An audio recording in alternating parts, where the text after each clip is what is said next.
In today's political landscape, it is common to see both women and Black Americans running for office. This is only possible because of the brave individuals who fought against the unequal treatment and silencing of marginalized groups. One of these freedom fighters was none other than the visionary, the optimist, and the first Black Congresswoman, Shirley Chisholm. Shirley was born in Brooklyn and worked in education until she was elected as a member of the New York State Assembly in 1964. 4 years later, she would campaign for Congress representing New York's 12th District. While she lacked the funding for a conventional campaign, she made up for it with her unwavering optimism and fighting spirit. She would visit churches, parks, households, and street corners telling her story to anyone who would listen.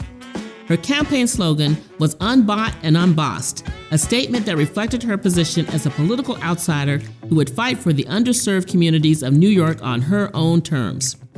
And this approach worked. She defeated her opponents in a landslide victory, earning votes by a 2-to-1 margin, becoming the first Black woman to ever be elected to Congress. In her time as Congresswoman, Chisholm would work with Bob Dole to expand the food stamp program.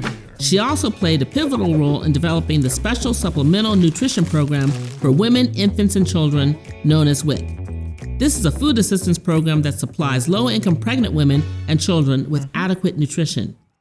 In 1968, Shirley would shock the world by announcing her bid for the presidency of the United States of America. I stand before you today as a candidate for the Democratic nomination for the presidency of the United States of America.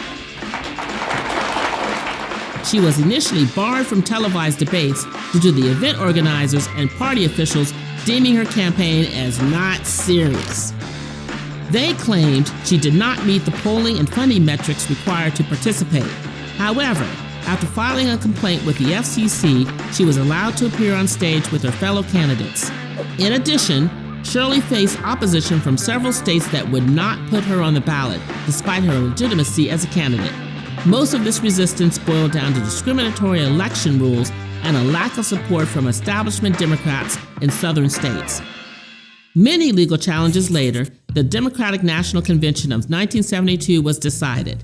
In the end, Shirley Chisholm earned 150 delegate votes at the contentious convention, about 10% of the total votes.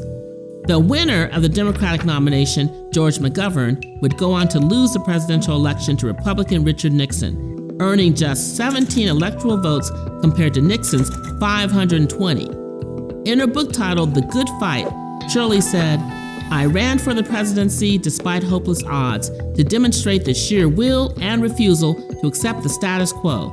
The next time a woman runs, or a Black, a Jew, or anyone from a group that the country is not ready to elect to its highest office, I believe that he or she will be taken seriously from the start." While there's still a long way to go in terms of racial and gender equality in the United States, Shirley Chisholm helped pave the way for a brighter and more inclusive future in America, a future in which all voices matter.